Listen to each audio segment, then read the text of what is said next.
Welcome back to the MMA Plug, presented to you by DenverSportsBetting.com on 98.1 FM Mile High Sports Radio. I'm your host, Jordan Kurtz. Now, ladies and gentlemen, you may have noticed that my normal cohort, the tall Yinzer himself, is not in studio this weekend, or this week, I should say, because he is back home visiting family for the holiday, obviously. But he was gracious enough with his time on his vacation to join us over the MyFitFoods hotline. What is up, Josh friend? How you doing, my brother? Man, I am doing great. I am sad that I'm not in studio today, but you have a very happy Josh, full of apple pie, ready to talk some MMA. Oh yeah, full of some apple pie. What kind of you have that a la mode, or what's the situation here? I need some more details. Oh, dude, that's the homemade grandma's apple pie thrown on top, heated up with some ice cream. Oh, it's amazing. Ooh, that has me just waiting for all of the holiday treats for this weekend. I can't wait, my man. I'm hungry now. Thank you, Josh. I appreciate that. You know, we only got 45 minutes left of the show. You know, no big deal, right? No big deal. You can hold out. Yeah, exactly. So we might as well get it right into it. We're going to spill the tea right now. This segment is brought to you by DenverSportsBetting.com. Josh, this weekend we had an event in combat sports. It wasn't MMA, but it was MMA related. It was a boxing show, but let's just dive right into Tyron Woodley getting knocked out by Jake Paul. And you know, Jordan, I think you hit it on the head right there when you said it. It was a boxing show. It was not a boxing match. It was not a boxing fight. It was a boxing show. And that's all it did, was show that boxing is a very, very just money-driven sport, and I don't think it's as clean as it could possibly be. I know I have my opinions on that show, but what was yours? What did you take away from that? You know, I think that it kind of went exactly the way that I thought that it was going to go. When we're talking about Jake versus Tyron, there's a 15-year difference. You know, it's 39 versus 24. There's no drug testing. This kid is on everything underneath the sun. You know, I don't subscribe to the theory that Tyron didn't get knocked out. I think that he got knocked out cold. I don't know what your thought is there, but no, I 100% think he got knocked out for sure. But you know, as far as letting him land that punch or different stories of that nature, I think it's just the MMA. And like, I have boxing background. I love boxing just as much, but you can't tell me that a UFC champion, even though that UFC champion was more of a wrestler than a boxer, it's just my heart won't let me believe that could really happen. Mine doesn't either, Josh, but when we start talking about specialists versus generalists, we're now talking about Jake. And it's crazy to say it from this side of things, but Jake has been training like a professional specialist with the top coaches, top recovery, top nutrition, so on and so forth. Everything that you could imagine at the elite level that usually only championship or top tier guys have access to. And I feel like that's rapidly kind of progressed his ability in there with certain punches. Now, I don't think that he's polished by any means, but do I think that the kid can crack? Yes. You know, and with him being just that much more naturally larger than Tyron, I don't know, man. Like, I understand what you're saying. Like, I don't want to buy into the hype train either. And I still think that he has a long way to go to truly, truly prove himself, because I don't think that he wants any smoke with Anderson Silva, who's another old guy. But, you know, I don't know. I mean, I got to give the kid a little bit of credit. He shows up and he delivers. Like, the one thing that you can say is when the kid shows up, he fights. Yeah, and I'm right there with you, Jordan, on that. I don't want to take anything away from him, because it is hard to step in that squared circle. It's hard to put the time in, and when you're tired and everything. And yeah, he has resources that a lot of people do not have, and he has the ability and the time to train like a professional in a specialist in a boxing setting. And I will not take that away from him. He has done great things. And I think when you look at it, I don't believe that Jake Paul is going to actually be known further on in his career as a professional boxer. I think that he is going to be this spectacle. Right now, he's doing great. He's getting the right matchups. He's promoting it well. He's making a ton of money. But he doesn't have to prove anything to anyone, because at the end of the day, his bank account is going to make him smile anyway. So there's nothing to prove. Oh, yeah, you're 100% correct. He's in this for the prize fighting angle for sure. I mean, I know that he says that he wants to be a champion and he has aspirations of fighting guys like Canelo and those sorts, but that's not a realistic situation where he's even remotely competitive. One of those guys, I mean, you could take a much smaller boxer for that matter, and it's not even going to be a close contest. You know, take someone like Bud Crawford, or Like even Gervonta. go. Yeah, exactly. Gervonta Davis, go down smaller with those guys like Vasily Lomachenko. He would move circles around him. Those guys would move circles around Jake, and they would pepper him up, and it's just the difference of levels.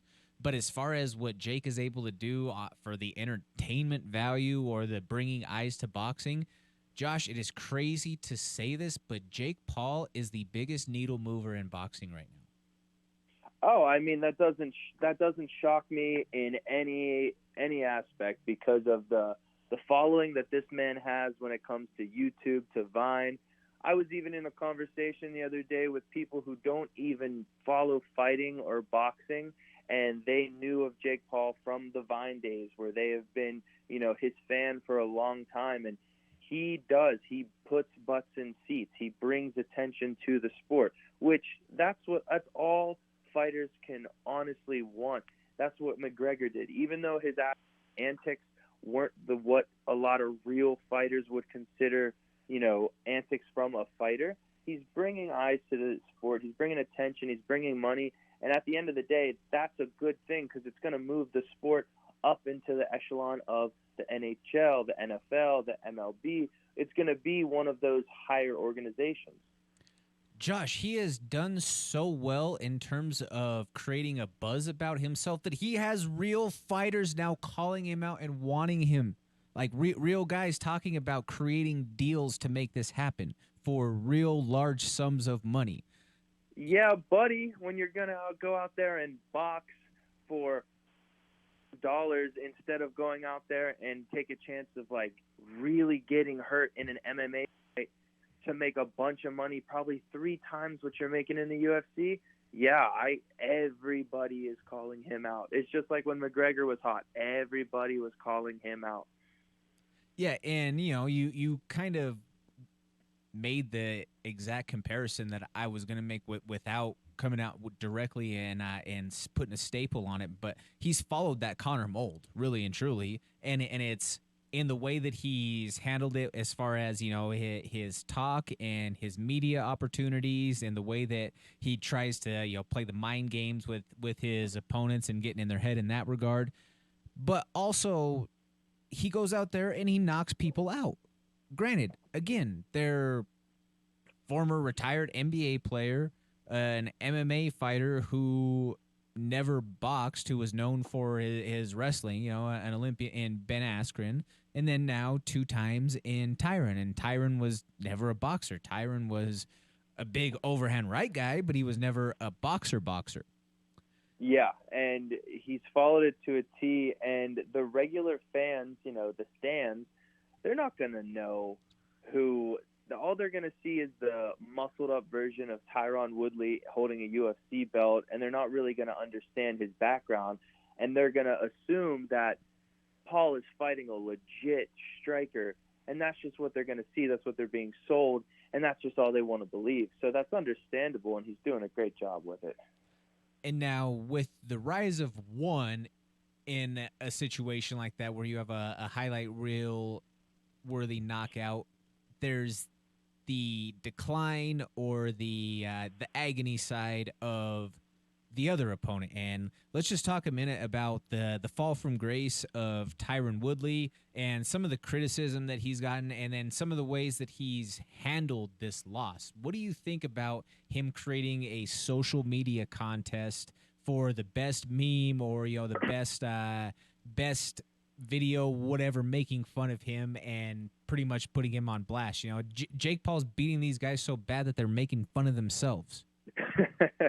Yeah, I mean, just to highlight the part that you said in the beginning of the question, I mean, we mentioned it last week, and it is a very sad thing when it comes to the sport of fighting. You have such a short window, you're on top for once, and then boom, it's almost an immediate drop in success, and that's just how it goes. So if these guys aren't really smart with their money, they're going to be getting, you see it a lot of cash grabs, a lot of guys fighting longer than they should have. And with Tyron, this whole, I'll give you X amount of money if you make the best meme of me getting knocked out, that kind of just plays into the whole gimmick of me believing that this might not be, yeah, he really got knocked out. But, I mean, if you have a clause in your contract for X amount of millions of dollars to, hey, let me hit you really hard and actually put you out, I mean, at the end of your career, you don't have a lot of fighting left, because let's be honest, Jordan, if he beats Jake Paul, what does Tyron Woodley do next? Is there a trilogy? And then after you win a trilogy, all right, you beat Jake Paul, like, you don't think he's going to go fight Logan Paul. There isn't really much of a future in boxing for him after that. So I think that this is really honestly a cash grab for him.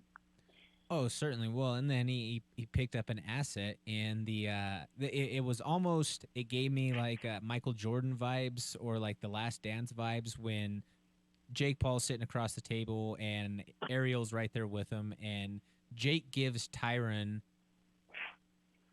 a Rolex watch. And that's almost like when Michael Jordan would take his opponents out to dinner the night before, and he would wine them, dine them, butter them up, and then come out the next night and absolutely cook them on the court. Yeah. And the reaction that you saw from Tyron, like Tyron, unless he's some like Academy Award winning, worthy consideration type of actor, that reaction to him opening that gift up and seeing the Rolex was real. Like, he was legitimately like floored and blown away by getting that Rolex. Oh, yeah, that has to be one of the most expensive watches that Woodley has ever received in his life. And to be caught off guard, like, we're about to get into a fight, you're going to hand me this very expensive piece of jewelry as a gift. That, my friend, is mental warfare.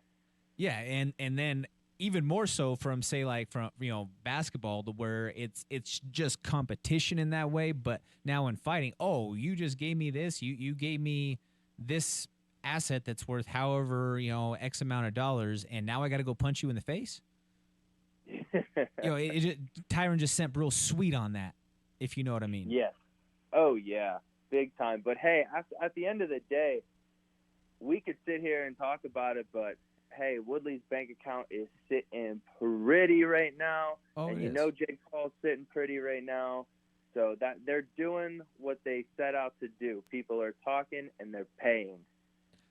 And now, just real quick, as we're wrapping up talking to our co-host Josh Fremd over the MyFit Foods hotline, we're gonna talk real quick about Carla Esparza, talking about how she is willing to postpone her wedding plans for this possible title rematch, depending on where the date is. Now, Josh, what are your thoughts on this? I mean, we've talked about it multiple times here on this program that she does deserve to be that next title challenger for the 115-pound title as a rematch against Thug Rose Namajunas. Yes, and as we segue from talking about a, joking, a wannabe fighter, this headline really caught my attention because, I mean, Jordan, we talked about this a couple weeks ago. I forget who the fighter was who had their wedding too soon or within their fight camp. Joanne Wood. Yeah, Joanne Wood. And it made for a very tough transition in the cage. There's a lot of things that, I've never planned a wedding, but I've seen a lot of people plan weddings. I've seen my girlfriend watch these wedding planning shows. It takes a ton of time. It takes a ton of resources, money. And I saw this headline where she's willing to postpone her wedding. And this isn't some guy postponing their wedding. This is a female postponing their wedding. That is a real fighter right there. We can put this on hold and we can get it if this is going to be a title match. Like, that to me, that's awesome. And that shows me that Esparza is mentally there and ready for this rematch. I know that as far as her preparation, she's been working hard and she's been trying to do everything that she can to put herself in the position to be ready for this talk from Rose. And I know that she's with great training partners all the time, like our friend of the show, Alex Perez, out there at Team Oyama. But, folks, stick around after the break. We're going to keep on talking about some more of the news and the latest and greatest in the combat sports world. What do you think so far about everything that we've covered, or what would you like for us to talk about as we go into the second half of the show here? Hit us up on the Go Fast Energy Drink hotline and text line at 303-831-1340. That was Josh Frem joining us over the MyFit Foods hotline. I'm your host, Jordan Kurtz. This is the MMA Plug presented to you by DenverSportsBetting.com on 98.1 FM, Mile High Sports Radio. I threw my hands in the sky, about to get closer to God. Smoking this out as I drive. I threw my hands in the sky, bound to get closer to God.